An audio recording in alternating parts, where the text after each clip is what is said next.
2012. Ύστερα από 2 χρόνια διάσωσης, οι κυβερνήσεις του μνημονίου αυξάνουν το χρέος από το 115% του ΑΕΠ στο 160%. Ένας στους 2 νέους εργαζόμενους βρίσκεται στην ανεργία. Χιλιάδες άλλοι μεταναστεύουν ή καλούνται να ζήσουν με 500 ευρώ. Οι αυτοκτονίες αυξάνονται κατά 20% και οι άστεγοι στην Αθήνα ξεπερνούν τους 20.000. Το Σύνταγμα καταστρατηγείται. Στελέχη τραπεζών αλλά και πρώην θειασότες της Χούντας των συνταγματαρχών τοποθετούνται σε θέσεις κλειδιά του κρατικού μηχανισμού. Όλα είναι πλέον έτοιμα για την τελευταία πράξη της τραγωδίας. Την ολοκληρωτική εκποίηση της Ελλάδας.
«1991.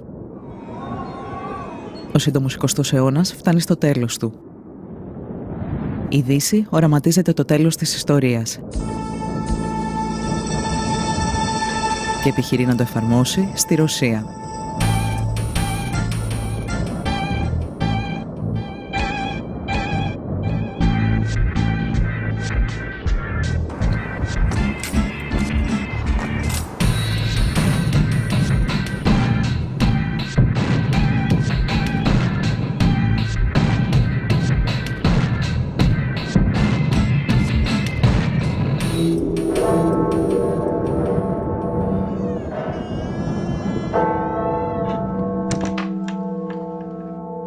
In the Soviet Union, there was a sort of a pincer between the International Monetary Fund and the World Bank. And at that point, I think Larry Summers was head of the World Bank. And he says the laws of economics are like the laws of engineering. The same rules work everywhere. So that was the arrogance of that moment. The State Department funded through Harvard University a fairly small group of economists and lawyers to manage this transition for the Russians.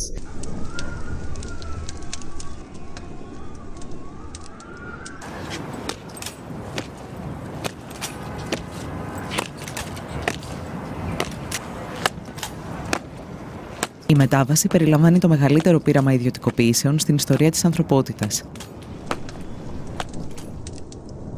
Ένα πείραμα που θα οδηγήσει μια χώρα στην απόλυτη καταστροφή.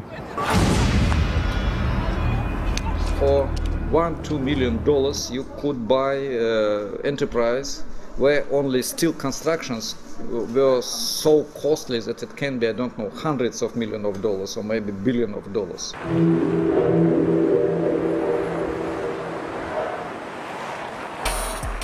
Like huge factories in Ural, in Siberia, in central Russia, former military industrial enterprises, chemical enterprises, steel enterprises, and so on.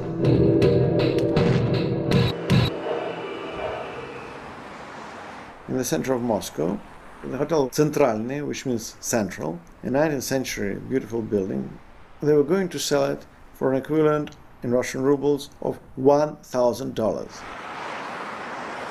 So we came there, in the foyer, in the lobby, there was a huge chandelier of the 19th century. And we asked the specialist how much would he pay for it if it is offered. He looked and said, well, $1,200. Just now, I can pay it now. It was utterly catastrophic in Russia. It was utterly catastrophic. Millions of people were thrown into extreme poverty. People were hungry and were surviving on their gardens. Life expectancy for Russians dropped by a decade in this period. Explosion of AIDS, of child prostitution. I mean, it was a decimation of a nation.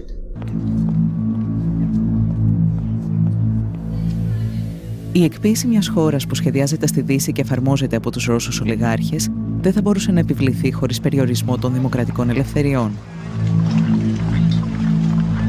Brutal privatization was one of the reasons why opposition started to fight and why Yeltsin and the oligarchs, newly appeared bourgeoisie and bureaucrats started to fight against parliament.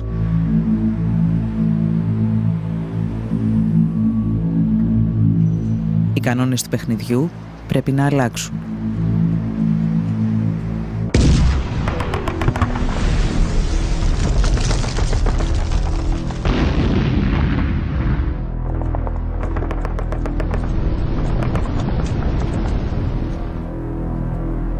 Το 1993, ύστερα από ένα μίνι πραξικόπημα εναντίον του Κοινοβουλίου, ο Γέλτσιν αισθάνεται έτοιμος να ανοίξει ολοκληρωτικά τον ασκό των ιδιωτικοποιήσεων.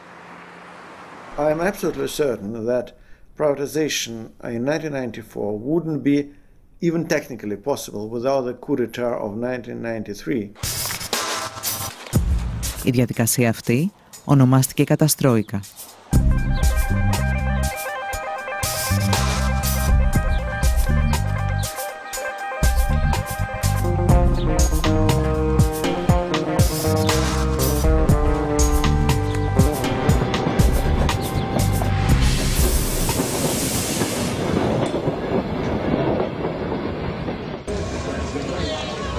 Η καταστρόικα στη Ρωσία παρουσιάζεται συχνά σαν εξαίρεση στην ιστορία των μαζικών ιδιωτικοποιήσεων.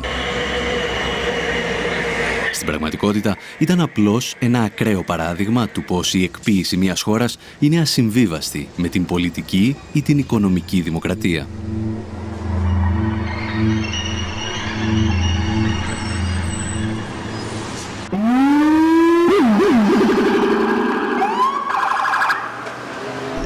Core neoliberal policies of privatization and deregulation, cuts to social spending, often accompanied by increases in military spending. These policies were first imposed under dictatorship. The first laboratories of neoliberalism had nothing whatsoever to do with democracy. Η πρακτική της εκποίησης έρχεται μαζί με τους ανέμους του νεοφιλελευθερισμού που πνέουν για πρώτη φορά στο Πανεπιστήμιο του Σικάγου. Καθηγητές όπως ο Φρίντριχ Φον Χάγεκ και ο Μίλτον Φρίντμαν αναζητούν ένα πειραματικό εργαστήριο για να δοκιμάσουν τη λεγόμενη ελεύθερη αγορά και το ελάχιστο κράτος. Καθώς όμως καμία δημοκρατικά εκλεγμένη κυβέρνηση δεν δέχεται να εφαρμόσει τις ιδέες τους στο έδαφος της, στρέφονται στη Χιλή του δικτάτορα Πινοσέτ και λίγο αργότερα στην Τουρκία του στρατηγού Ευρέν. There's actually a really interesting exchange between Friedrich von Hayek and Margaret Thatcher that I quote in The Shock Doctrine, where Friedrich von Hayek said, I have just come back from Chile, it's wonderful what Pinochet has done, and he's describing this fantastic experiment in neoliberalism, and says, I think you should do this too. And Hayek was a mentor of Margaret Thatcher's. And she wrote him back quite a stern reply, and she said, these types of policies are incompatible with a constitutional democracy.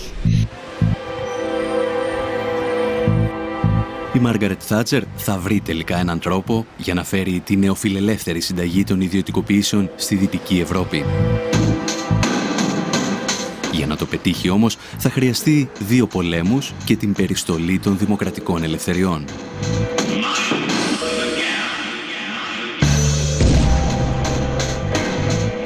What saved Margaret Thatcher's career as a politician, what got her reelected, was the Falklands War. And she literally said, we won the war abroad and now we must win the war at home. And the war at home was a war against trade unions, and she was explicitly referring to the coal miners, and in an extraordinarily violent way. The Thatcher government just beat down that union. It was some of the most violent attacks on trade union in the Western world.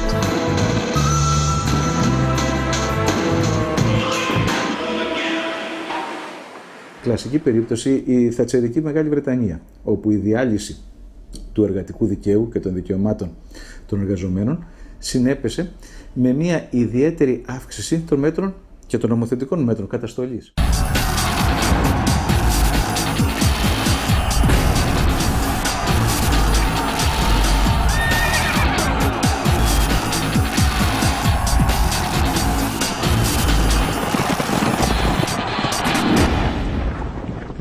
Το πιο χαρακτηριστικό είναι ότι τώρα προβλέπεται στο δίκαιο της Μεγάλης Βρετανίας ότι μια πικετοφορία η οποία θα έχει πάνω από 4 πρόσωπα έξω από ένα χώρο εργασίας θα απογορευτεί ως δυνάμει τρομοκρατική για το φρόνημα των εργαζομένων μέσα στην επιχείρηση. Ο νεοφιλελευθερισμός, ο οποίος υπόσχεται λιγότερο κράτος, απαιτεί έναν πανίσχυρο κρατικό μηχανισμό για να επιβληθεί.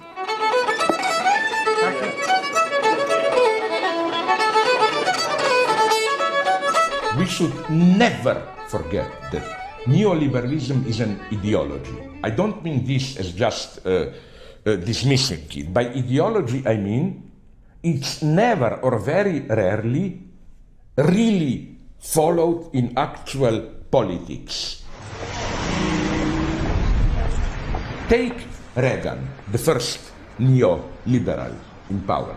Are you aware that, as we all know, the state machinery as such exploded under Reagan? It is clear that neoliberalism can function only through an extremely strong regulative role of the state.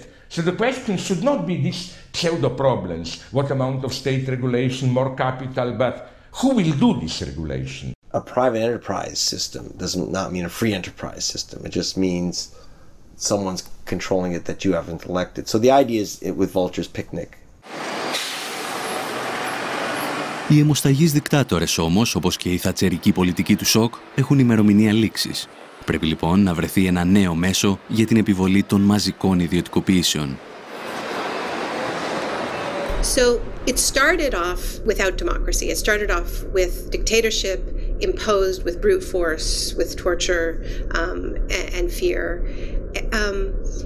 When the democratic era began in the 80s, there needed to be another mechanism to keep countries in line, and that mechanism became debt.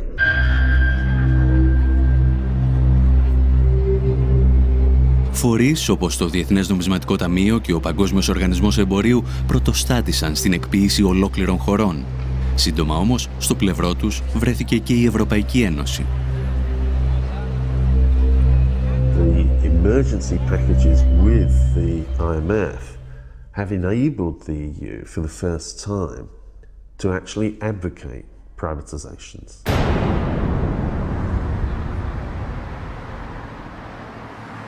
Technically, under the treaty, it shouldn't do this, but of course, it's part of the Troika that's imposed the conditions on Greece, on Portugal, and written in very clearly to those documents is this is conditional on privatization. Las condiciones que pone el Fondo Monetario Internacional y los grandes bancos de los Estados Unidos y de Europa son la entrega total de los derechos ciudadanos.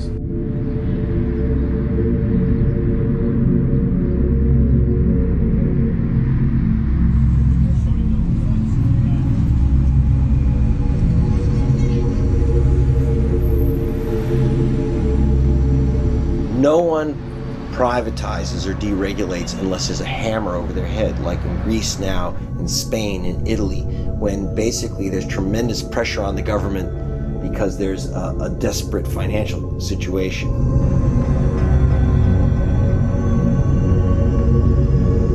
Το χρέος γίνεται μοχλός πίεσης για την ολοκληρωτική εκποίηση και της Ελλάδας.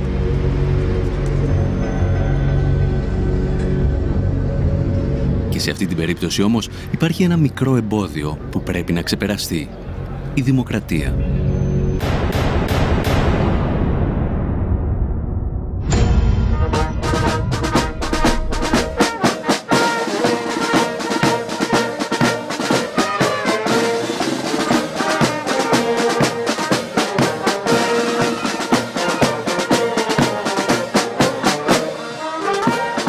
This has been one of those moments when really the mask completely comes off, and the fact that this market system is at war with democracy. The project has been about saying to people, you know, you can vote, but it's going to be a popularity contest.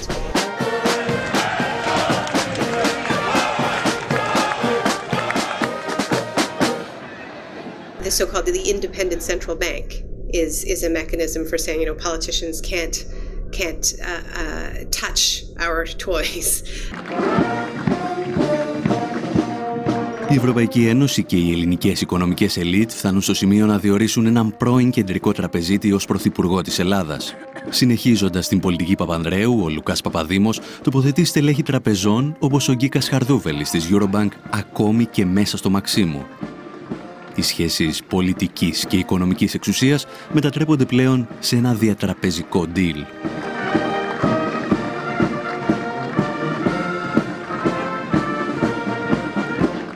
Direct cancelling of democracy. The idea is you play with democracy, but when things get serious, experts should take over. We don't have time to play these games, and so on and so on. Greece is portrayed as sort of a nation of children that needs to, you know, have all of these, the keys to the car taken away.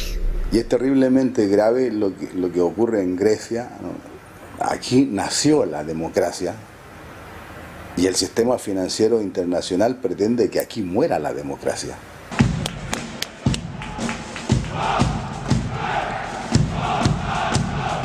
Νομίζω ότι ο επιστημονικός όρος είναι χούντα. Απλώς έχουμε μια ομάδα πολιτικών οι οποίοι έχουν επικεφαλής τους έναν τραπεζίτη και μάλιστα τον ίδιο τραπεζίτη ο οποίος ευθύνεται σε πάρα πολύ μεγάλο βαθμό για την χρεοκοπία. Είναι μια χούντα τραπεζική, αλλά δεν έχει μεγαλύτερη λαϊκή νομιμοποίηση από τη χούντα του Παπαδόπουλου.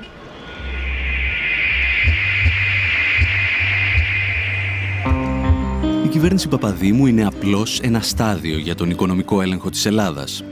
Η Ευρωπαϊκή Ένωση θα στείλει πολλούς ακόμη τοποτηρητές. The Floridians have given up their sovereignty to a large extent to Washington, D.C., but in return, they get to decide what Washington, D.C. is going to do because they send their representatives and their senators to Washington, D.C. So I think that's one would need to make a commitment to that kind of a path, not to one where, you know, a German proconsul, you know, comes to Athens and runs, you know, Greek fiscal policy. That obviously raises the question of democratic legitimacy to the extreme. Ο Γερμανός έπαρχος ακούει στο όνομα Horst Reichenbach και έρχεται στην Ελλάδα ως επικεφαλής μιας στρατιάς τεχνοκρατών.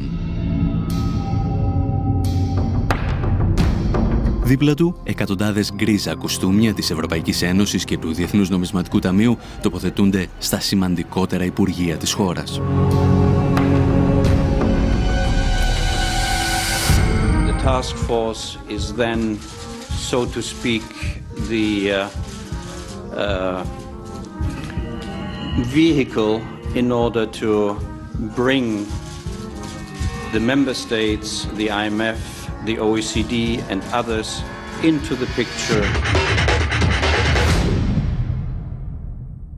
Περνάμε τώρα σε μια νέα περίοδο νεαπικιοκρατική, σε μια νέα περίοδο στην οποία τα διεθνή οικονομικά και πολιτικά κέντρα επιβάλλουν λογικές, όχι πια μόνο τώρα στην Αφρική και στη Λατινική Αμερική, αλλά ακόμα και στην Ευρώπη, και ότι αυτό γίνεται ένα εγγενές κομμάτι της οργάνωσης του ύστερου καπιταλισμού. Welcome. Hello again.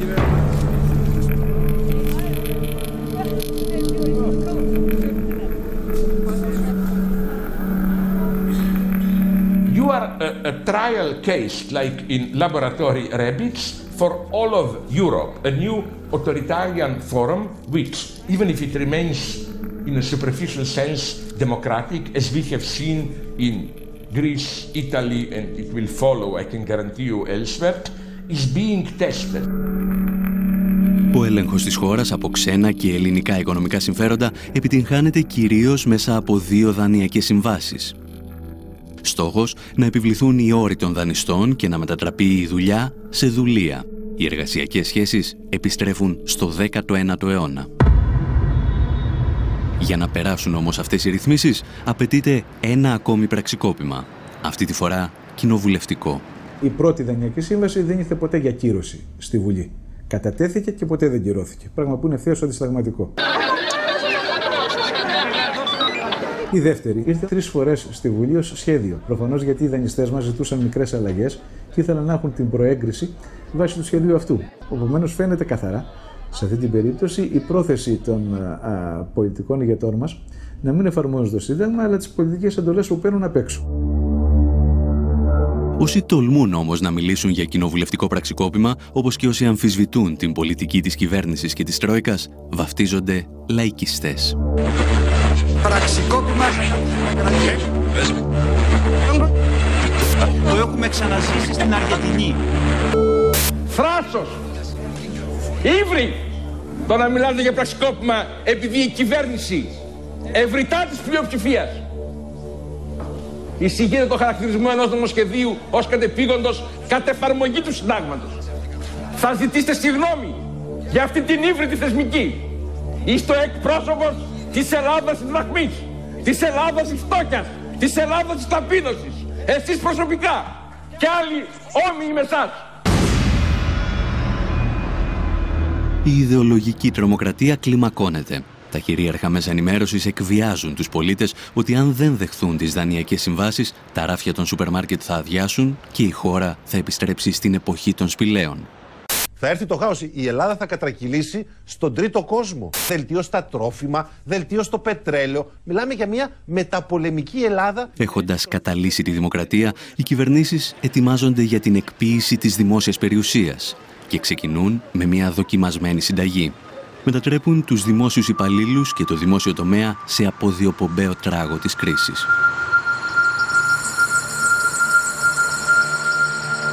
There is a sort of ideology that the public sector performs worse than the private sector, but the empirical evidence for that is not strong, and generally the public sector and the private sector perform pretty much as well as one another.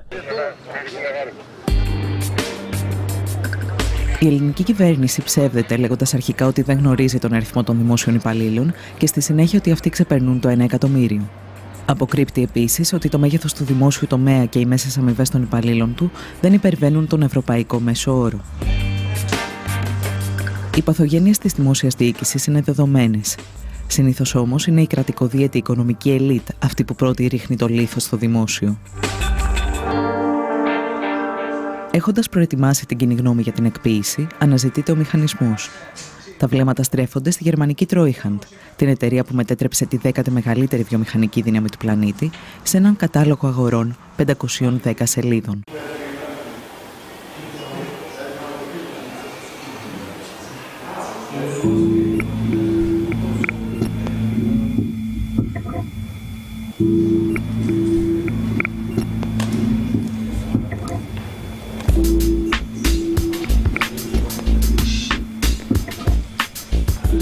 Eurosal, η αίθουσα του ευρώ. Σε ένα δωμάτιο 280 τετραγωνικών μέτρων χτυπάει η καρδιά του Γερμανικού Υπουργείου Οικονομικών. Για ορισμένους, η καρδιά ολόκληρης της Ευρωζώνης.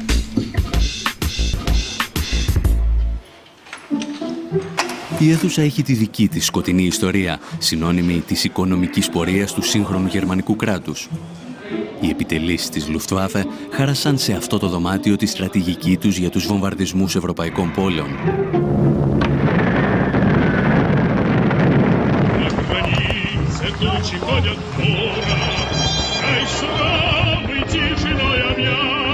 Μετά το τέλος του πολέμου, ο Σοβιετικός στρατός θα στήσει εδώ το δικό του αρχηγείο και λίγα χρόνια αργότερα, στην ίδια αίθουσα, θα υπογραφεί το πρώτο σύνταγμα της λαοκρατικής δημοκρατίας της Γερμανίας.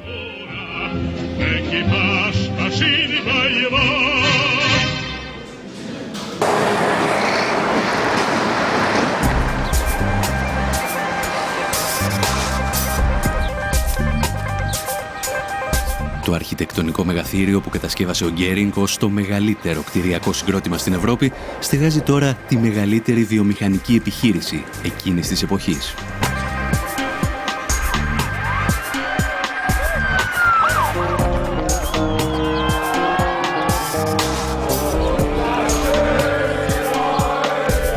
Την κατάρρευση του Ανατολικού Μπλοκ, η Τρόιχαντ αναλαμβάνει να εκποιήσει την περιουσία της Ανατολικής Γερμανίας.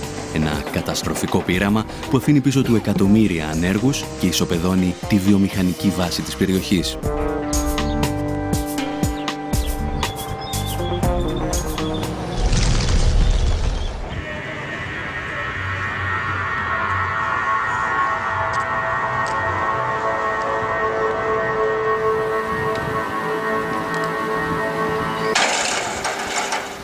Historisch gesehen ist es natürlich eine fatale Geschichte, weil die Treuhand selbst, also die Idee einer Treuhandgesellschaft, quasi von den Bewegungen innerhalb der DDR ausging.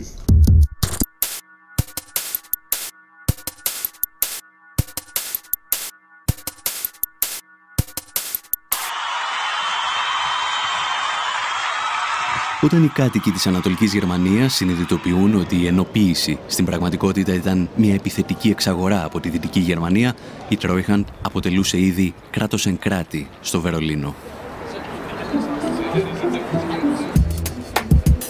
Για να λειτουργήσει το γραφειοκρατικό τερατούργημα, χρησιμοποιείται εξοπλισμός και δίκτυα επικοινωνίας των ενόπλων δυνάμεων της πρώην Ανατολικής Γερμανίας. Η Τρόιχαντ μετατρέπεται σε έναν οικονομικό στρατό κατοχής.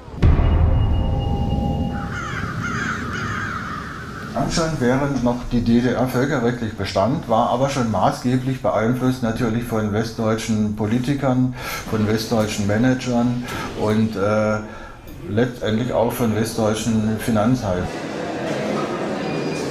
Der Treuhand war also ein beliebter Spruch, sehr wichtig, der hieß Tina. Tina heißt, there is no alternative, und das Porträt von Maggie Thatcher war auf vielen Schreibtischen. Η Τρόιχαντ έχει στην ιδιοκτησία της 8.000 επιχειρήσεις, 40.000 εργοστάσια και 4 εκατομμύρια στρέμματα καλλιεργήσιμων και δασικών εκτάσεων. Κυρίως όμως έχει στα χέρια της τις τύχες 4,5 εκατομμυρίων εργαζομένων. Και τότε ξεκινά το μεγάλο πιάτσικο.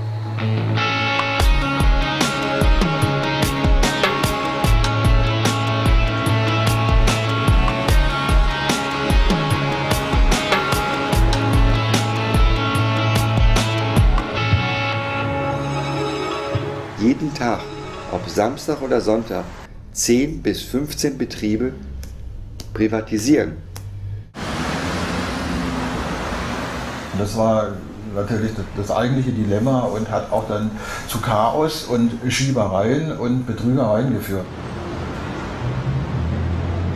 Sind Leute aufgetreten, die überhaupt nicht über das Volumen und den finanziellen Background verfügten, um so ein Unternehmen zu kaufen. Die hatten das Geld schlichtweg gar nicht, sondern sind eingestiegen, haben dann aus dem Unternehmen das Geld rausgezogen, haben damit die Rechnung bezahlt und das Unternehmen nur ausgeplündert und abgewickelt. Und da gibt es zig Beispiele, also sehr, sehr viele. Das hat dazu geführt, dass viele von diesen Firmen dann nachher insolvent waren und von den 4,5 Millionen Arbeitnehmern der DDR-Betriebe blieben nachher nur noch 1,5 Millionen Arbeitsplätze übrig.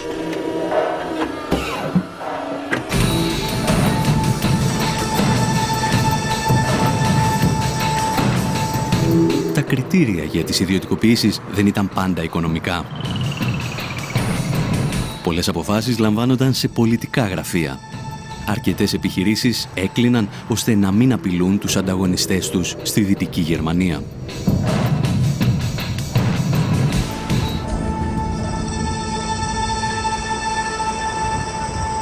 Treuhandbetriebe waren ja nicht wertlos. Da wird immer von marode gesprochen, da waren sicher Betriebe dabei, die nicht funktioniert haben und auch marode waren. Aber es waren auch andere Betriebe dabei, die durchaus mithalten konnten mit westlichen Betrieben, die auch exportiert haben in westliche Länder und die Produkte wurden auch im Westen verkauft. Es gab erhebliche Vorwürfe, dass Parteien Gelder bekommen haben, um bestimmte Privatisierungen zu fördern.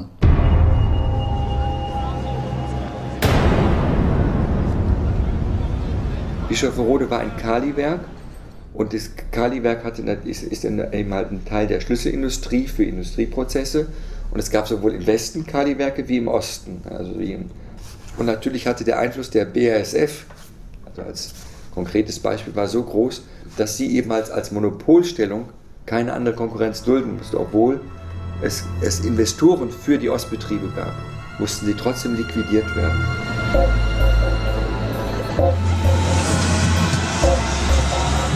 Ο απολογισμός από τη δράση της Τρόιχαντ είναι τρομακτικός. Το ακαθάριστο εθνικό προϊόν στις περιοχές της Ανατολικής Γερμανίας συρρικνώνεται κατά 30%. Η ανεργία από το 0 φτάνει στο 20%. Το σημαντικότερο όμως ήταν ότι αφού ξεπούλησε μια ολόκληρη χώρα, η Τρόιχαντ κατάφερε να παρουσιάσει ζημιές δισεκατομμυρίων.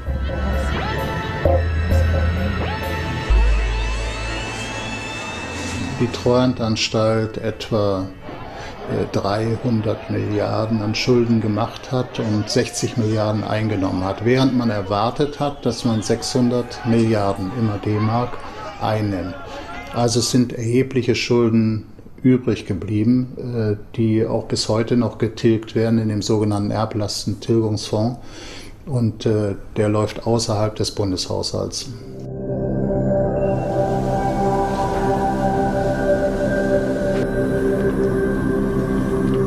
Das kann mit Sicherheit nicht ein Vorbild sein. Ich meine, weil tausende Betriebe, die liquidiert wurden und 250 Milliarden Mark Minus, das kann ja nicht das Vorbild sein, jetzt um einem anderen Land als Vorbild zu dienen. Das kann es eigentlich nicht sein.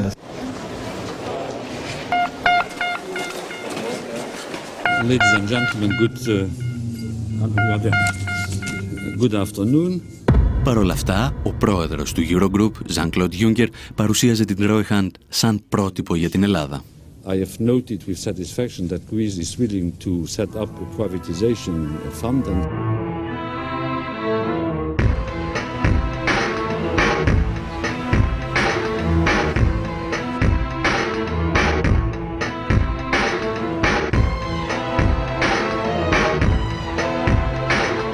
Ένα μήνα αργότερα ιδρύεται το Ταμείο Αξιοποίησης Ιδιωτικής Περιουσίας του Δημοσίου.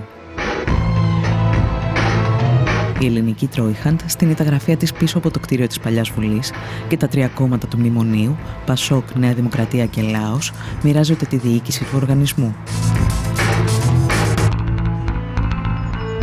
Εδώ είναι ο ομότιμος καθηγητής του Αριστοτελείου Πανεπιστημίου, ο κύριος Κουκιάδης. Τώρα, ο κύριος Κωνσταντίνος Μητρόπουλος είναι ο διευθύνων σύμβουλος και το πιο κεντρικό πρόσωπο. Έχει μια εταιρεία, την Cantor, δούλευε και στον Όμιλο Λάτσι πρόσφατα. Λίγους μήνες αργότερα, ο δημοσιογράφος που παρουσίαζε τη σύνθεση του Ταμείου γίνεται υπεύθυνος επικοινωνίας του. Σε άλλες θέσεις κλειδιά συναντώνται πολλά στελέχη από τις δύο εταιρείες που διεύθυνε ο Κώστας Μητρόπουλος. Politicians, the technical advisors, and the senior managers in the public companies themselves are all very acutely aware that the privatization process gives them opportunities of extremely high-paid directorships, consultancies, etc. with the newly privatized companies.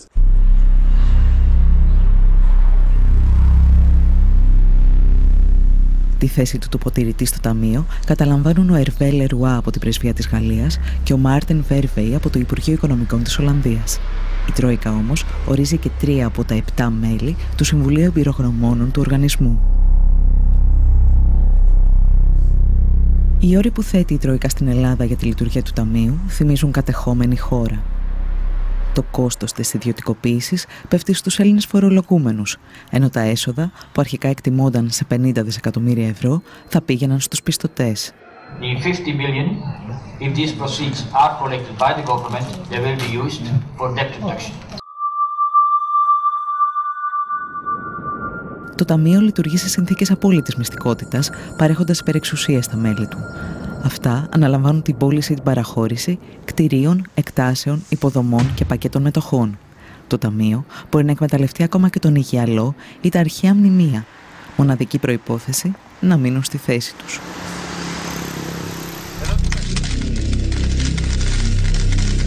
Ακόμη πάντως και πριν από τη δημιουργία του Ταμείου, αξιωματούχοι της κυβέρνησης είχαν αρχίσει να διαλαλούν την πραμάτια του ελληνικού δημοσίου, ταξιδεύοντας σαν περιοδεύων θίασος.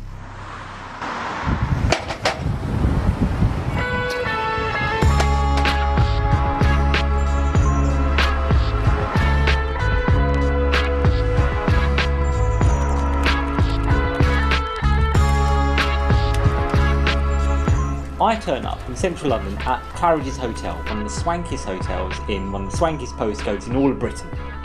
You walk all the way through to the back room, and it's a kind of ballroom, and it's got 5 chandeliers. It's got more mirrored surfaces than I could possibly count.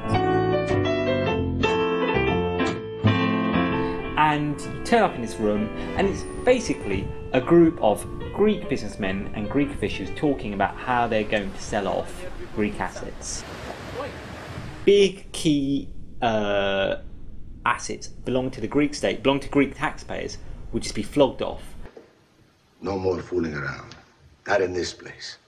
And we pull up our pants and we make some money. A pile of money. And at one point, they played the music from Zorba the Greek. And in this country, you can't now think of the music from Zorba the Greek without thinking of plates being smashed on the ground. Let's go. Up.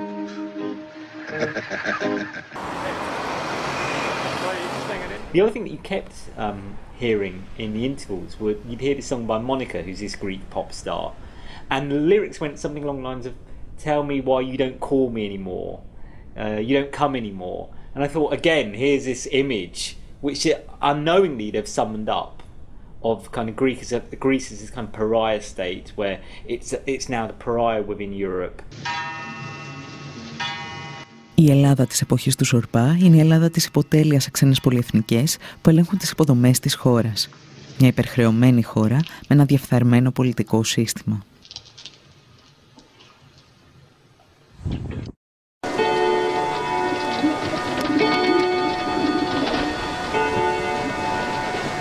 Ήταν μια πολύ παρόμοια κατάσταση στην εποχή μεταξύ των πολέμων.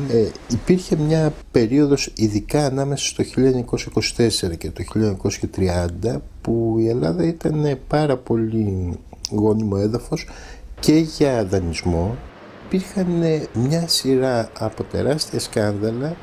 Ήταν δεδομένο ότι οι κυβερνήσεις εξαγοράζονταν μέχρι και το πολύ στενό περιβάλλον του Βενιζέλου. Σε όλα αυτά είχαμε άμεσες παρεμβάσεις των ξένων πρεσβειών.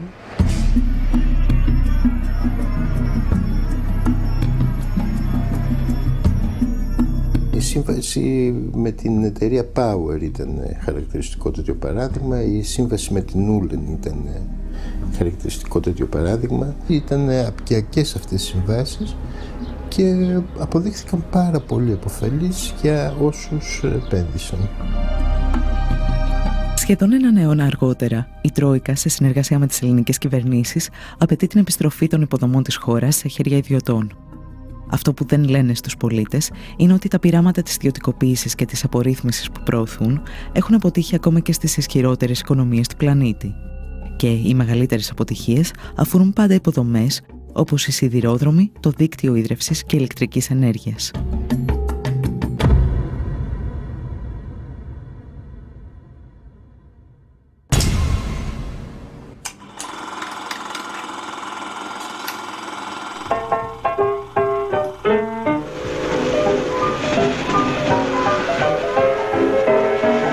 Λένε ότι μπορείς να διαβάσεις την ιστορία του παγκόσμιου οικονομικού συστήματος στις γραμμές ενός τρένου. Ο ατμός που οθεί τη βιομηχανική επανάσταση μετατρέπεται σε κερδοσκοπική φούσκα για την αμερικανική οικονομία, όταν δεκάδες ιδιωτικές εταιρείες απλώνουν χιλιόμετρα από μεταλλικές ράγες.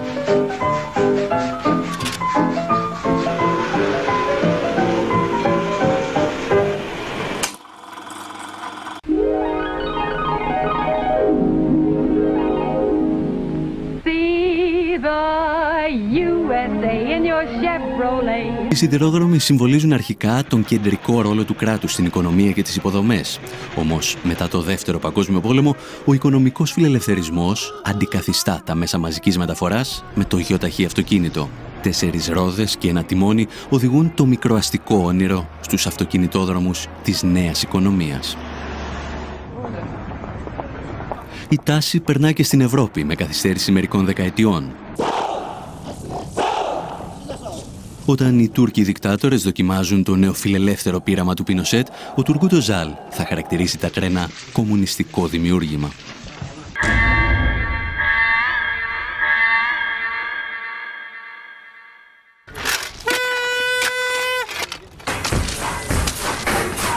Παρ' όλα αυτά, οι σιδηρόδρομοι στην Ευρώπη παρέμειναν εν πολλοίς στον έλεγχο του δημόσιου τομέα.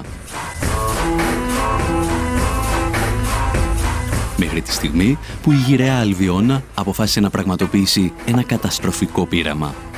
Σαν κινηματογραφική ταινία χωρίς happy end.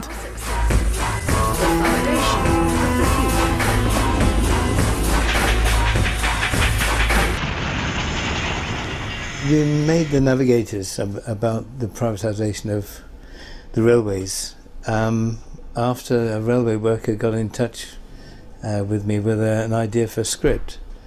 But in the course of making it, it became plain, well, we knew already, that the privatisation of the railways was a disaster. Oh, Jerry, British Rail's gone. Woodburn Depot is now Northern Infrastructure, and they're going to be competing.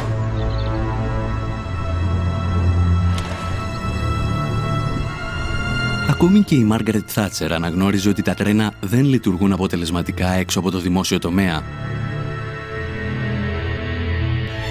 Όμως ο Τζον Μέιτζορ προχωρά στην ιδιωτικοποίησή του το 1993 και το βρετανικό κοινό αντιδρά.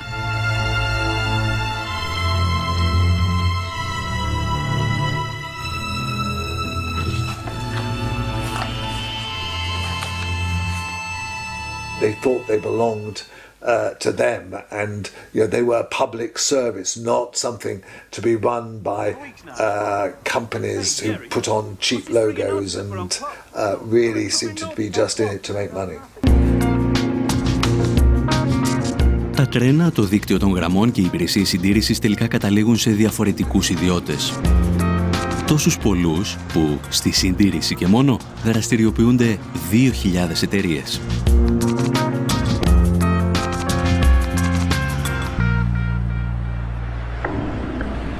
What that meant was first of all, there was a divergence of interests between two parts of a system that should actually really belong together.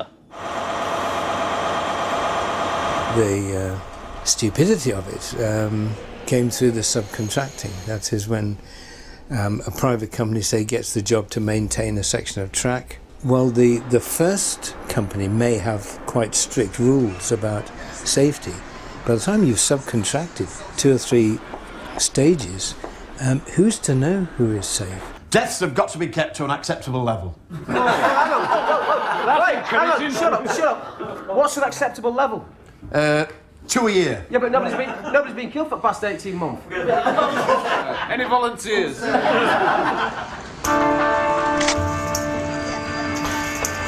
I think there has to be a case made where you say that was indecent haste and in the end it cost lives. Ο απολογισμός είναι τραγικός. Στα 3 μεγαλύτερα δυστυχήματα που αποδίδονται στην ιδιωτικοποίηση, 42 άτομα χάνουν τη ζωή τους και 600 τραυματίζονται. It was undoubted that in the early days of privatization, the way that the industry was privatized caused those accidents. Ο εκτροχιασμός των ιδιωτικοποιήσεων όμως δεν μετριέται μόνο σε ανθρώπινες ζωές. Privatisation was supposed to free up the railways, but has actually made it very difficult to make decisions, say, on opening new routes or closing down routes or changing schedules. But it's left a system which is very complicated, very difficult to administer.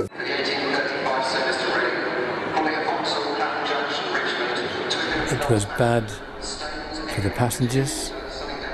It was a chaotic organisation. It didn't work and hasn't worked. And it's lost a huge amounts of money.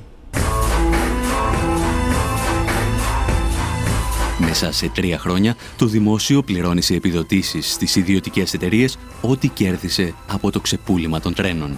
Και το κόστος για τους φορολογούμενους δεν σταματά εκεί.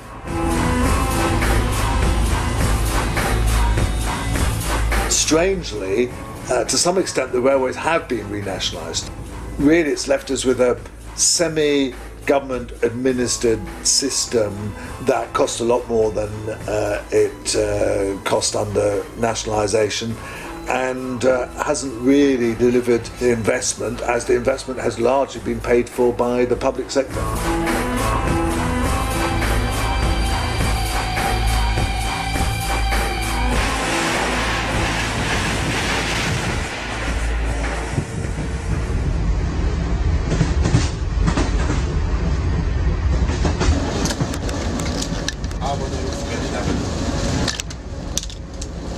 Η Ελλάδα δεν διδάσκεται τίποτα από τη Μεγάλη Βρετανία.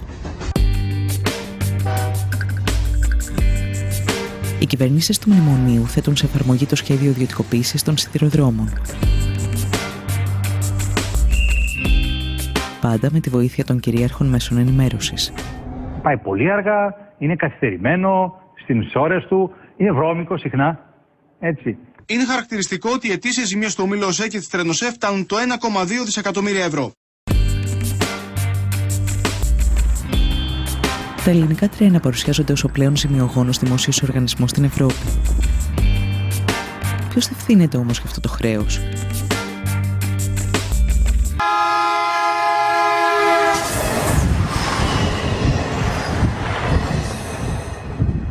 Η πολιτεία υποχρέωνε το σιδηρόδρομο να δανείζεται για τα έργα του. Μια αντίστοιχη περίπτωση δεν υπάρχει στην ελληνική τέτοια, γιατί και οι αυτοκινητόδρομοι και τα λιμάνια και τα αεροδρόμια χρηματοδοτούνταν από το κράτος. Αυτόν τον δανεισμό σήμερα η κυβέρνηση τον μετέφερε ότι είναι χρέος του ΟΣΕ. Αυτό είναι αναλυθές και ένα μεγάλο μέρος, γύρω στις τάξεις του 70 με 80%, πράγματι είναι δανεισμός για έργα υποδομής. Τα μεγάλα κανάλια πίσω από τα οποία κρύβονται κάποιοι μεγάλοι εργολάβοι, μας βομβαρδίζουν καθημερινά με ψεύδι, με συκοφαντίες.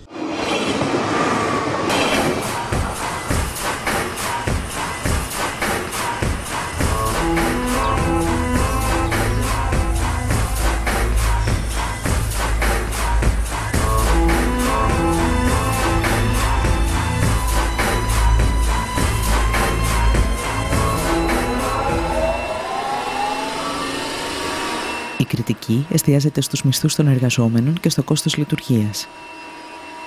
Έτσι, υποβαθμίζονται κολοσιαία σκάνδαλα στα οποία μπλέκονται πολιτικοί, ελληνικές αλλά και ξένες εταιρείες.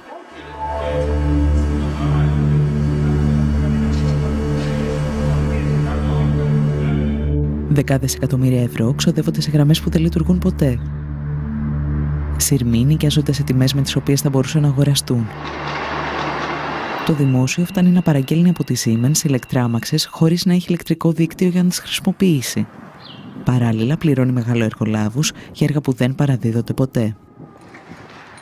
Υπάρχει και μια σκοπιμότητα, δηλαδή απαξιώνουμε τον δημόσιο πλούτο μας με σκοπό, αφού τον απαξιώσουμε, να τον δυσφημίσουμε, έτσι ώστε πολύ πιο εύκολα να πείσουμε την ελληνική κοινή γνώμη ότι ίσως ένας ιδιώτης θα είναι πολύ καλύτερη λύση, για τον ελληνικό σιδηρόδρομο.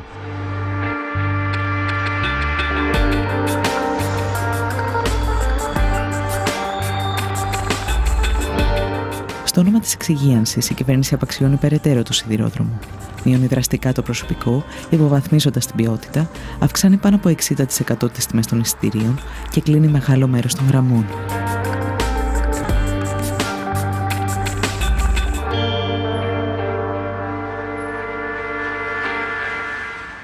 Ιδιαίτερα στο κομμάτι της γραμμής, ας πούμε, Άργους Τρίπολης Καλαμάτας, επενδύθηκαν κάποια εκατομμύρια ευρώ. Και σήμερα δεν υπάρχει τρένο εκεί. Μετρώντας μόνο κέρδη ή ζημιές, οι υποστηρικτές της ιδιωτικοποίησης ξεχνούν ότι ο σιδηρόδρομος είναι πάνω απ' όλα ένα αγαθό για την εξυπηρέτηση του πολίτη. Ένα αγαθό για το οποίο έχουν πληρώσει γενιές Ελλήνων φορολογούμενων. Κάποτε στην Ελλάδα, ας πούμε, κρατικοποιούσαν τα χρέη των ιδιωτών. Σήμερα στην Ελλάδα προσπαθούν να ιδιωτικοποιήσουν τα κέρδη που θα μπορούσε να έχει ο πολίτης μέσα από κρατικές υπηρεσίες. Τι επένδυσε ο ιδιώτης ώστε να πάρει αυτό το τομέα σε τιμή πολύ χαμηλή, ας πούμε, από την αξία του ίδιου του έργου.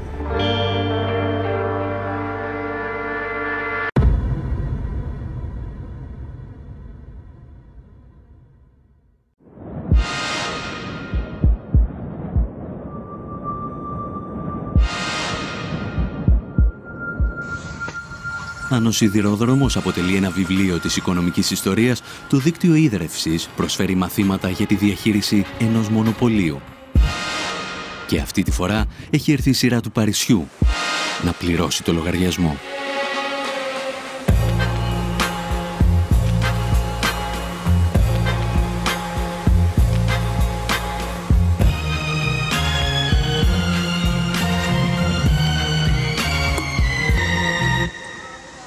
Water is the outstanding example of a monopoly. No water company in the world operates on a competitive basis. There's only ever one network. It's not worth ever investing in two competing networks.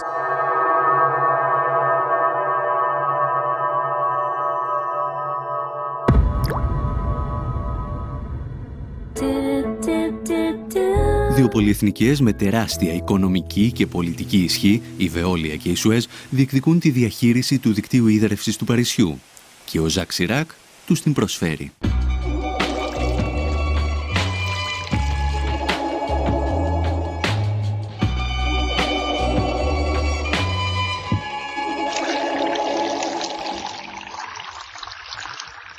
En 1985, il y a eu une décision politique prise par Jacques Chirac, qui était alors maire de Paris, de diviser Paris en deux, selon les deux rives, et en divisant Paris en deux selon les deux rives, de confier à chaque grand groupe privé et à sa filiale une rive de Paris pour la distribution de l'eau et la facturation.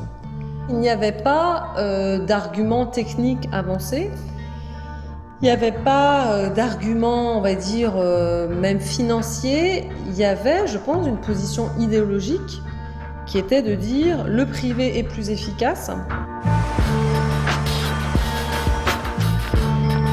Ο λογαριασμός έρχεται φουσκωμένος στους πολίτες. Οι τιμές αυξάνονται συνεχώς επί 15 χρόνια. Le bilan au niveau du prix de l'eau, c'est une facture qui a quand même été multipliée par 260%, donc fois 2,5. Donc c'est vrai qu'on a eu une augmentation croissante du prix de l'eau, avec parfois, comment dirais-je, pas d'explication technique ou économique qui justifiait l'augmentation.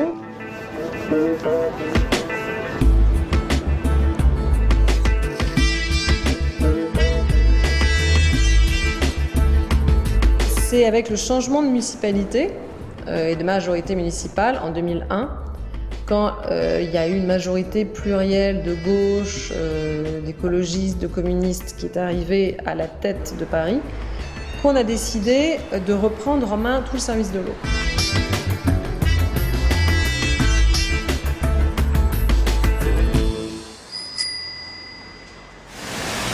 Σε αντίθεση με τους ιδιώτες, η νέα δημοτική εταιρεία ίδρευσης, η οποία συστήνεται το 2010, μειώνει τα τιμολόγια κατά 8% και επενδύει όλα τα έσοδά της στην ανανέωση του δικτύου.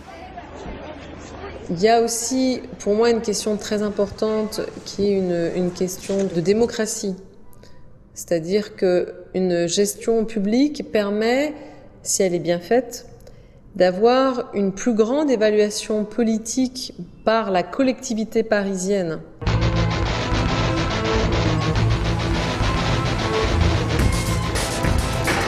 Η η Βεόλια και η Σουέζ αντιδρούν, αφού χάνουν καθαρό εισόδημα 60 και 30 εκατομμυρίων ευρώ ετησίως. Ασκούν πιέσεις στην κυβέρνηση, στο Δήμο και στα συνδικάτα εναντία στην Άν Λεστράτ, η οποία κίνησε τη διαδικασία. De fait, ils considèrent que je suis un peu le diable incarné. Η μάχη του Παρισιού φέρνει στο φως το παρασκήνιο της διαπλοκής ανάμεσα στις πολυεθνικές του νερού και την πολιτική εξουσία. Jérôme Monod, qui était le dirigeant de la Lyonnaise des Eaux, était celui qui avait été l'un des dirigeants du parti de Jacques Chirac.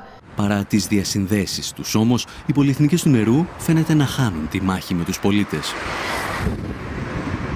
There were a number of political campaigns and battles fought right across Europe, and indeed right across the world at the time.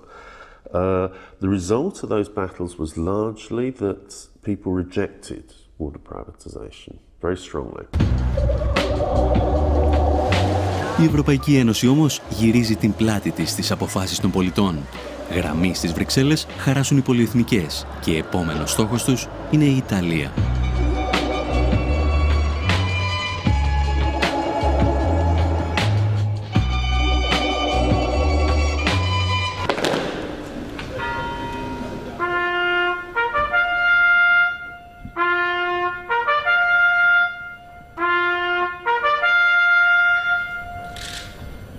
There was a referendum on water privatisation, and 57% of the population turned out to vote, and 96% of them voted that they did not want water privatisation.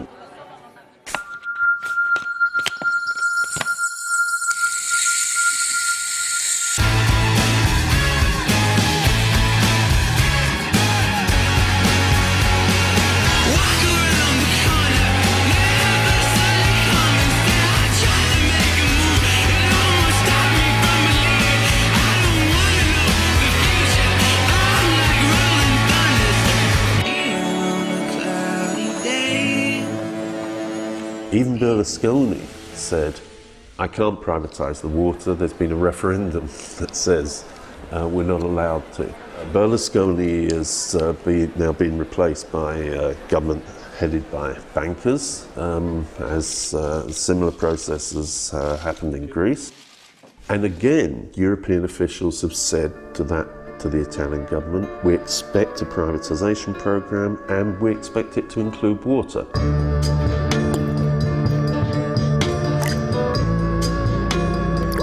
Με μυστική επιστολή τους προς τον νέο Ιταλό Πρωθυπουργό, ο Ζαν-Κλοντ Τρισέ και ο Μάριο Ντράγκι από την Ευρωπαϊκή Κεντρική Τράπεζα απαιτούν αυτό που απέρριψε ο Ιταλικός λαός.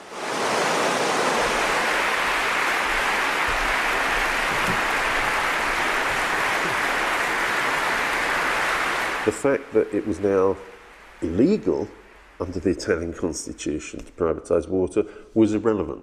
A fundamentally undemocratic process, and again similar to the kind of pressures that have been put on Greece. I spoke just this weekend with the new Prime Minister, Mr. Papademos. I spoke also with Prime Minister Monti, and I know they are very committed to respect the commitments taken because they understand that without this, in fact, there will not be financial stability in their countries.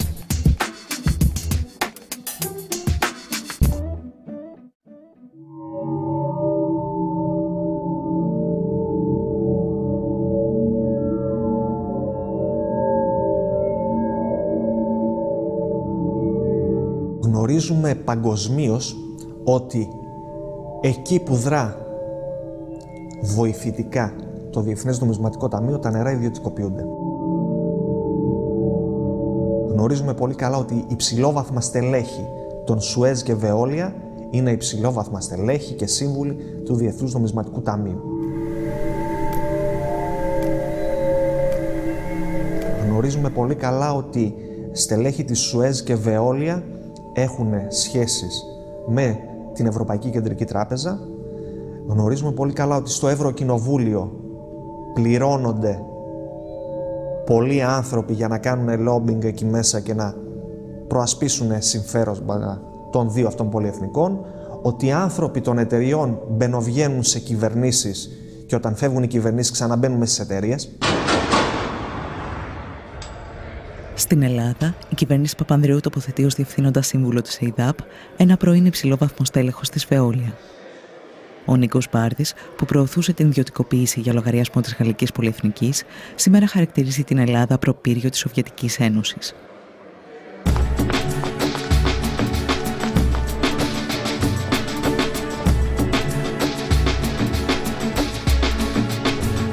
Τα σχέδια ιδιωτικοποίησης όμως δεν ξεκινούν την εποχή του μνημονίου. Η εκποίηση του δικτύου ίδρευσης και αποχέτευσης στην Αθήνα και τη Θεσσαλονίκη αρχίζει επί κυβερνήσεων Σιμίτη με την εισαγωγή στο χρηματιστήριο. Μέσα σε μια δεκαετία τα τιμολόγια έχουν αυξηθεί πάνω από 200%. Οι υπηρεσίες αντίστοιχα όμως δεν έχουν βελτιωθεί κατά 200%. Οι υπηρεσίες έχουν χειροτερεύσει πάρα πολύ. Το 2008 η Νέα Δημοκρατία ξαναφέρνει στο προσκήνιο το θέμα της ιδιωτικοποίησης και 3 κοινοπραξίες λαμβάνουν θέσεις μάχης. Ήταν ο όμιλος της Σουέζ με μια κοινοπραξία με την Ελάκτορ. Ήταν ο όμιλος της Veolia, της δεύτερης μεγάλης πολυεθνικής, με τον όμιλο της Μαρφίν. Και μια ισπανική αυτή τη φορά, η Aqualia, μαζί με τη Γεκτέρνα. Στελέχη της Σουέζ τότε ερχόντουσαν στα κτίρια. Το τι συζητιόνταν πίσω από κλειστές πόρτες δεν το γνωρίζουμε.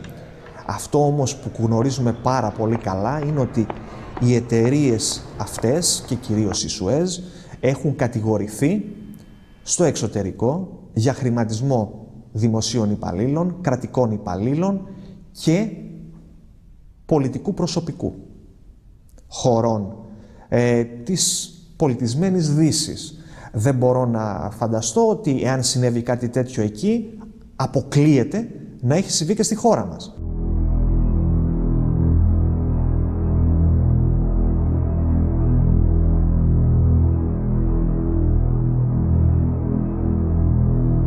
Η προκήρυξη των εκλογών διέκοψε ή έχει αναστείλει προς το παρόν την πορεία ιδιωτικοποίησης της ΕΙΑΘ. Θέλω να μου πείτε αν γίνεται κυβέρνηση, εάν θα συνεχίσετε αυτή τη διαδικασία ή αν διαφωνείτε με αυτή την προοπτική.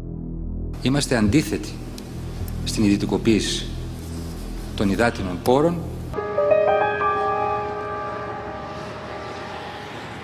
Πρόκειται για ένα ακόμα προεκλογικό ψέμα της σοσιαλιστικής παράταξης. Μετά τις εκλογές, η κυβέρνηση συνεχίζει τα σχέδια ιδιωτικοποίησης 2 κερδοφόρων επιχειρήσεων, της ΕΙΔΑΠ και της ΕΙΑΘ.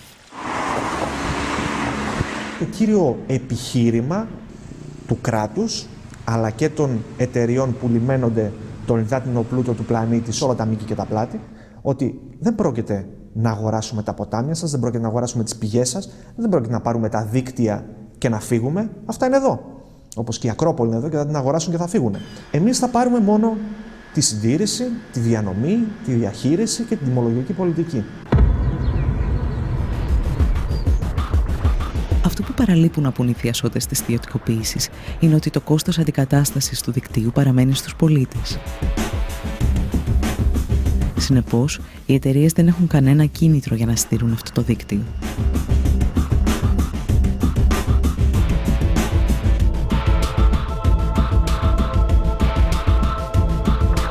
Ελλειπή συντήρηση, κέρδος για τον ιδιώτη, καταστροφή του υλικού, αντικατάσταση από τον Έλληνα πολίτη. Τα κέρδη στον ιδιώτη, η ζημία στον Έλληνα πολίτη φορολογούμενο.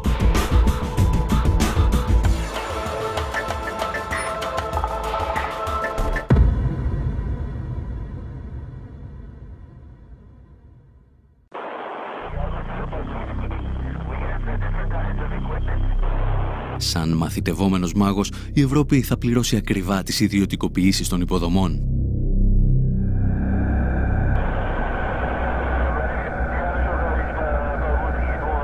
Οι δυνάμεις της αγοράς όμως θα δείξουν το αληθινό τους πρόσωπο ακόμη και στη γενέτειρα του νεοφιλελευθερισμού, τις Ηνωμένες Πολιτείες.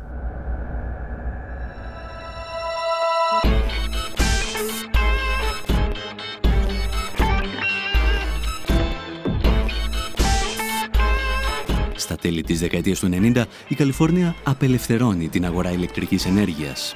Όμως, ο πολιτισμός της απορρίθμισης χάνεται μόλις κοπεί το ρεύμα.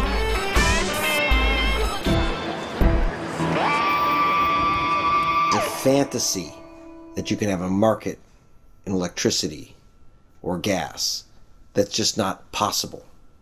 It is a natural monopoly. There's only one wire going to your house.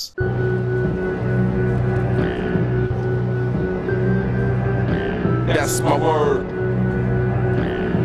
It's a basic kind of introductory economic story that if you have something that tends towards a natural monopoly, then you don't have the competitive forces of the market to discipline producers. But you need some sort of regulatory structure, otherwise you're just inviting basically companies to rip you off. Historically, utility rates in the United States were very heavily regulated, very tightly controlled. In the 90s, they changed that. They started to change that.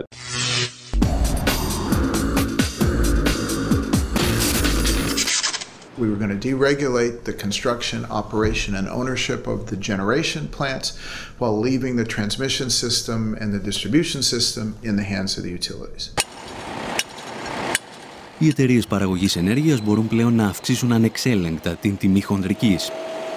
Για να το πετύχουν, αναπτύσσουν σύνθετες στρατηγικές εξαπάτησης με κωδικές ονομασίες. In the case of Enron, they did things like they even had names for them. Their traders: Death Star, Get Shorty, Ricochet, Cramming, False Scheduling. One was named Fat Boy after the first nuclear bomb that was dropped. Οι εταιρείες φτάνουν στο σημείο να διακόπτουν την παραγωγή ηλεκτρισμού προκειμένου να παρουσιάζονται ελλείψεις και να αυξάνεται η τιμή της κιλοβατόρας. Las Vegas Cogen, this is Rich. Hey Rich, this is Bill up at Enron. This is going to be a word of mouth kind of thing. Okay. We want you guys to get a little creative. Okay. And come up with a reason to go down. Okay, so we're just coming down for some maintenance. We have people from Enron on tape laughing about how they were pulling power offline and how they were sending grandma's rates through the roof. So the rumor's true? They're fucking taking all the money back from you guys? All the money you guys stole from those poor grandmothers in California? Yeah, Grandma Millie, man. Yeah, now she wants her fucking money back for all the power you charged jammed right up her ass for fucking $250 a megawatt hour.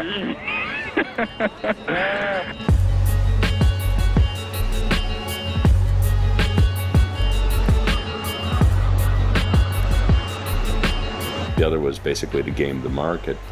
So basically they can get paid for electricity that they were never actually delivering. And what ended up happening was you had prices rising hundreds of percent, even thousands of percent during those peak periods.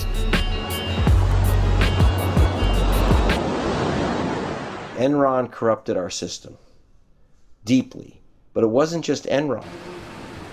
And the idea that just Enron was one bad apple is wrong. All 6 of the big power companies were involved in conspiracies. Enron could not act alone.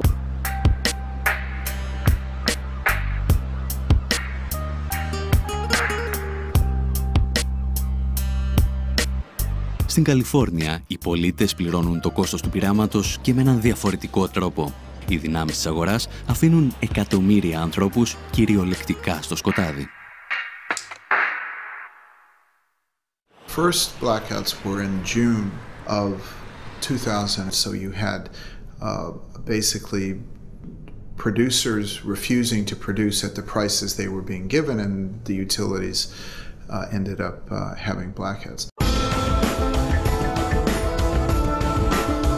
Η απελευθέρωση της αγοράς ενέργειας στην Καλιφόρνια επιβλήθηκε υπό την ασφικτική πίεση μεγάλων επιχειρήσεων. Ακόμη και αυτές όμως βγήκαν ζημιωμένες από την απορρίθμιση.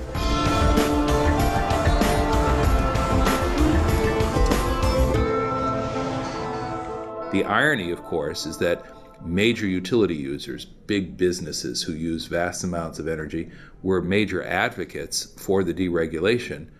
When the energy crisis hit, they were among the most significant victims, given the amount of energy that they consumed. Καθώς οι τιμές λιανικής δεν μπορούσαν να ακολουθήσουν το ξέφρενο κερδοσκοπικό παιχνίδι στις τιμές χονδρικής, το σύστημα άρχισε να καταρρέει. The more energy they provided, the more money they lost, and faster and faster and faster. And so in very short order, one of our two investor-owned utilities here in California declared bankruptcy, and the other one was awfully close. The story was re-regulation. If you leave that to the market, then you could run into a situation at those peaks where the price literally becomes ridiculous, which is what happened in California.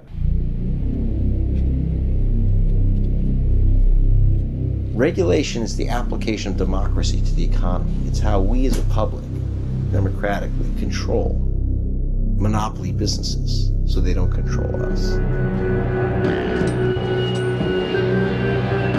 That's my word. Struggle in the past. That's my word.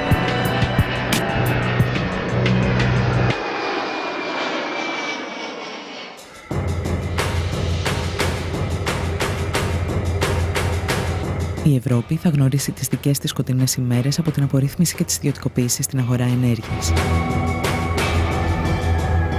Η απορρίθμιση ξεκινά με τη συνθήκη του Μάστριχτ, όταν η Ευρωπαϊκή Ένωση υπόσχεται βελτίωση των υπηρεσιών και μείωση των τιμών.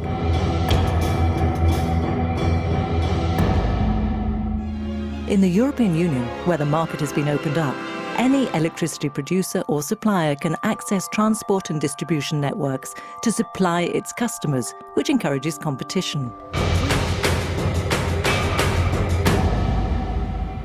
Μέχρι το 2006, κανένας ιδιώτης δεν πήγε να επενδύσει στην ηλεκτροπαραγωγή. Αυτές είναι βασικές δημόσιες υποδομές, απαιτούν μεγάλα κεφάλαια και έχουν πολύ αργά απόσβεση αυτών των επενδύσεων. Δεν δίνουν δηλαδή το γρήγορο και εύκολο κέρδος που απαιτεί ο ιδιώτης. Σταδιακά λοιπόν από το 2000 μέχρι το 2006, για να γίνει η αγορά ελκυστική στους ιδιώτες και να επενδύσουν, άρχισαν να αυξάνονται συνεχώς τα τιμολόγια της λαϊκής κατανάλωσης. Οι φορολογούμενοι δεν πληρώνουν απλώς αυξημένα τιμολόγια. Χωρίς να το γνωρίζουν, πριμοδοτούν τους ιδιώτες που δραστηριοποιούνται στην παραγωγή.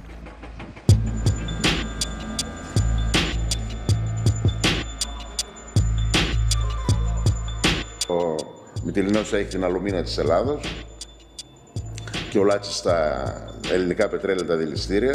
Αυτοί χρειαζόταν ρεύμα και κάναν μονάδες παραγωγής ρεύματος για τις δικές τους επιχειρήσεις. Όμως επειδή είδαν ότι συμφέρει καλύτερα να μην κάνουν αυτό, να μην παίρνουν το δικό τους ρεύμα, δίνουν αυτό το ρεύμα στη ΔΕΗ με 100 ευρώ τη μεγαβατόρα στη χοντρική, ενώ η ίδια η ΔΕΗ πουλάει ρεύμα και στους άλλους βιομήχανους αλλά και σε αυτούς με 43. Τα φωτοβολταϊκά πληρώνει η ΔΕΗ 51 λεπτά την κιλοβατόρα, ενώ η ίδια πουλάει 11. Με τις συνεχείς αυξήσεις των τιμολογίων όμως, οι ιδιώτες καταλαβαίνουν ότι μπορούν να κερδοφορήσουν και από την εμπορία της ηλεκτρικής ενέργειας.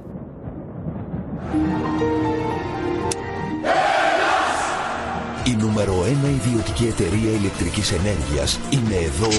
Ο Δόκτωρ Λάμπρος ο ρευματολόγος και η κυρία Φωτεινή άλλαξαν ρεύμα χωρίς καμία αλλαγή στο μετρητή τους. Κάποια στιγμή λοιπόν εμφανίστηκαν και οι ιδιώτες πάροχοι. Τι σημαίνει λοιπόν πάροχος? Σημαίνει απλά μεσίτης. Γι' αυτό και ονομάζονταν και αεριτζίδες, γιατί δεν είχαν τίποτα. Για να μιλάμε με νούμερα, με 60.000 δηλαδή μετοχικό κεφάλαιο, μιλάμε για αστείο ποσό, μπορούσε κάποιος να πάρει άδεια ως πάροχος ηλεκτρικής ενέργειας. Μια εταιρεία που παράγει ενέργεια από ανανεώσιμες πηγές. Από πού έπαιρναν την πράσινη ενέργεια που διαφήμιζαν? Από τη ΔΕΗ.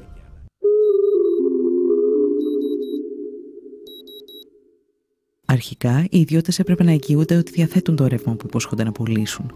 Η Ευρωπαϊκή Ένωση όμως τους απάλλαξε και από αυτή την υποχρέωση.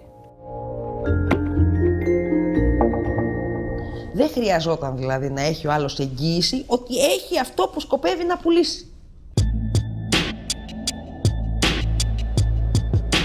Υπό αυτό το καθεστώς, η Ελληνική Ρυθμιστική Αρχή Ενέργειας θα ανοίξει τις πόρτες σε εταιρείες από τις οποίες σύντομα θα προκύψουν οι Ένερον της Ελλάδας. Υπάρχουν 63 άδειες σε τέτοιους παρόχους. Η μεγαλύτερη ήταν η Ενέργεια και η Ελλάς Power. Οι δύο εταιρείες δεν αποδίδουν στο δημόσιο σειρά από δαπάνες που αυτό πραγματοποιεί για την παραγωγή και διανομή του ρεύματος. κάποια στιγμή έπαψαν να αποδίδουν οποιαδήποτε χρήματα, δηλαδή ακόμα και αυτά που απαιτούνταν για την ενέργεια που είχαν συμβολαιοποιήσει να αγοράσουν. Σέπραξαν και το γνωστό χαράτσι για το ρεύμα και βγήκαν όλα αυτά τα ωραία χρήματα στην Ελβετία.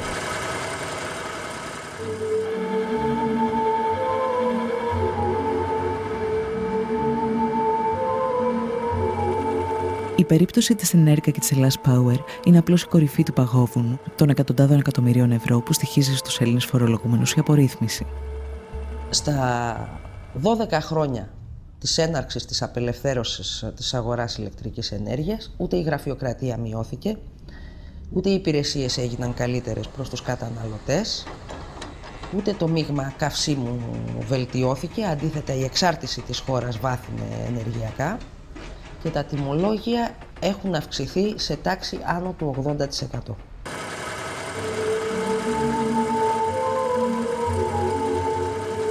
Οι φορολογούμενοι είναι τα πρώτα θύματα. Το κόστος όμως μετριέται και στις πλάτες των εργαζομένων. Το βάρος του έργου πέφτει στα ορυχεία του σταθμούς παραλύσης. Πριν την απελευθέρωση που ξεκίνησε το 98-99, είχε 35.000 εργαζόμενους, τακτικό προσωπικό, και σήμερα έχει 22. Δηλαδή μια πολύ μεγάλη μείωση του προσωπικού που αυτό αντικαταστάθηκε από εργολάβους, εργαζόμενους εργολάβους, εργαζόμενους σε δουλεμπόρεο και πολλούς έκτακτους. Οι εργολάβοι δεν τους ενδιαφέρει ιδιαίτερα η ποιότητα, αντιθέτως τους βοηθάει να μην γίνονται καλές συντηρήσεις και να έχουν δουλειά. Επίσης έβγαλε πολλά ατυχήματα, δεν υπάρχει χρονιά η ΔΕΗ να μην έχει 2, 3 και 4 θανατηφόρα ατυχήματα.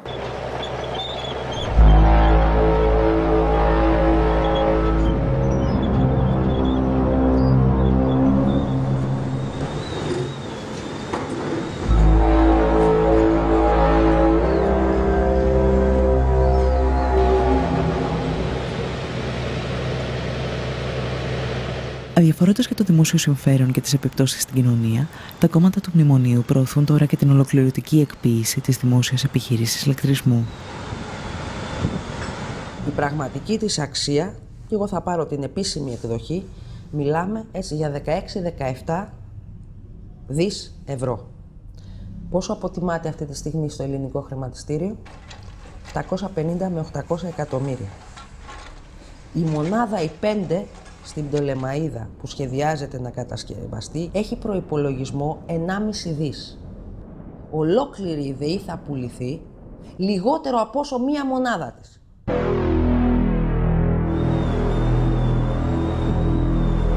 Ο ελληνικός λαός στην ουσία πλήρωσε χρόνια να κάνει δίκτυα μέχρι να πάει μέχρι το τελευταίο χωριό, τα οποία θα μπορούν να τα εκμεταλλεύονται πλέον οι ιδιώτες, κυρίως είναι οι ιδιώτες κρατικοδίαιτε, και βγάζουν από αυτά παρά να προσφέρουν κάτι. Η ΔΕΗ δεν χτίστηκε από κανέναν ιδιώτη, χτίστηκε 60 ολόκληρα χρόνια από το ειστέρημα του ελληνικού λαού. Η ηλεκτροδότηση σε όλη τη χώρα είναι περιουσία μας. Δεν μπορούμε να τη χαρίσουμε.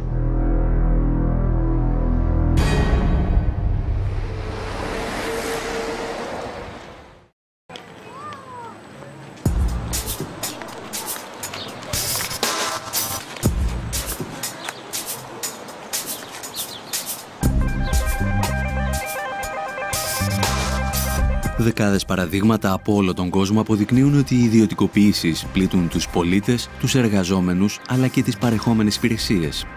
Σήμερα παρουσιάζονται σαν αναγκαιότητα για την αντιμετώπιση της κρίσης χρέους. Ωστόσο, ακόμη και οι οπαδοί της ιδιωτικοποίησης διαφωνούν με αυτή την άποψη.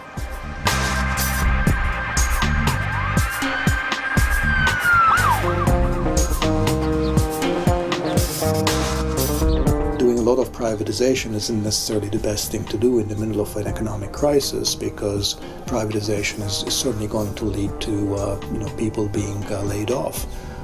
And the worst thing that you can do during a crisis is give people more reason to lay off workers. You will get a bit of money in the short run because of that.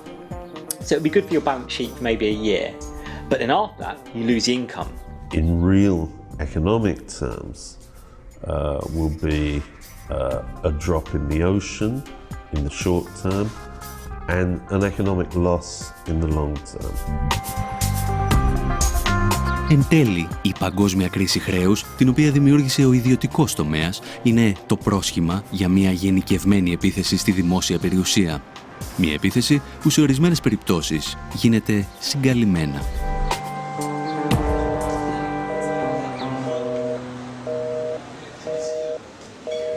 Η ιδιωτικοποίηση πραγματικά δεν αφορά μόνο την περίπτωση που φεύγουν ολόκληρες δραστηριότητες από το δημόσιο, ας πούμε, τη μορφή παραχώρησης δημόσιας υπηρεσίας.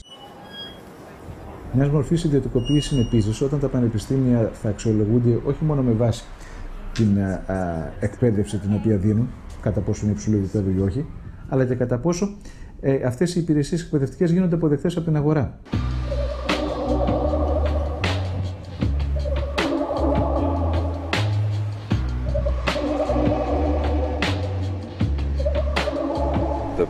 Supposedly public universities are being forced to adapt themselves to the same kind of market imperatives. So what we will find is a process of assimilation in which the public universities become more and more like the private ones, profit-making enterprises that seek essentially to sell education. And that the whole principle of public education is that education isn't a commodity, it's the right of every citizen.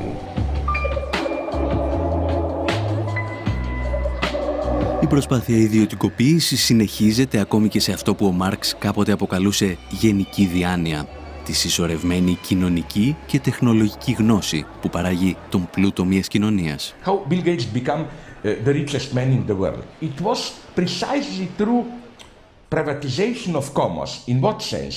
What Bill Gates offers is something that constitutes the very common space that we use in order to communicate, to exchange notes, not only knowledge, but generally news, whatever, like internet, whatever. In order to be in touch with each other, we have, as it were, to enter the Bill Gates domain.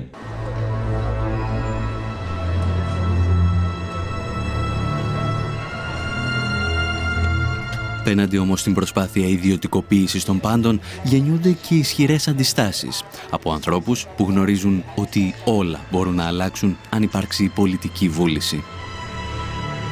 Τα προβλήματα όμως της οικονομίας δεν είναι ποτέ κυρίως νομικά, είναι πολιτικά. Όταν υπάρχει πολιτική απόφαση, όλες αυτές οι διαδικασίες μπορούν να αναστραφούν. In places like Argentina, Bolivia, Ecuador, retaking of the private systems, of privatized systems. In some cases, because they had to. There are remunicipalizations happening now in Europe. What's happened in Germany over the last 2 years has been quite widespread remunicipalization of electricity services. Η απάντηση στις ιδιωτικοποιήσεις όμως δεν μπορεί να είναι η επιστροφή στην κατάσταση που μας έφερε ως εδώ. Στόχος είναι πάντα η δημόσια περιουσία να ελέγχεται από αυτούς που τη δημιούργησαν, τους εργαζόμενους. I think we have to learn lessons from the past and the management structure needs to be more democratic. Authority needs to come from the bottom, not from the top. Πρέπει ο ελληνικός λαός να δώσει μάχη για αυτά, γιατί αν δεν το κάνει δεν πρόκειται να ξανασηκωθεί. I hope the Greek people will fight it and I hope the European trade unions will help them. To students and workers in Greek universities, I say that resist with all your might and main. No, you are not victims. Okay, you can. You are, but basically you are fighting, my God.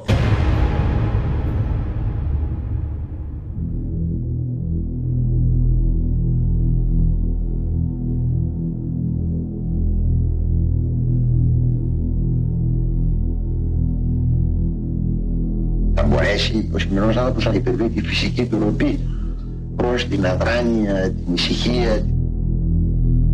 Αν στο Θουκυδίδης το είχε πει αυτό. Ή η ελευθερία ή η ησυχία πρέπει να διαλέξετε. Είτε είσαστε ελεύθεροι είτε είσαστε ήσυχοι. Τα δύο μαζί δεν γίνονται.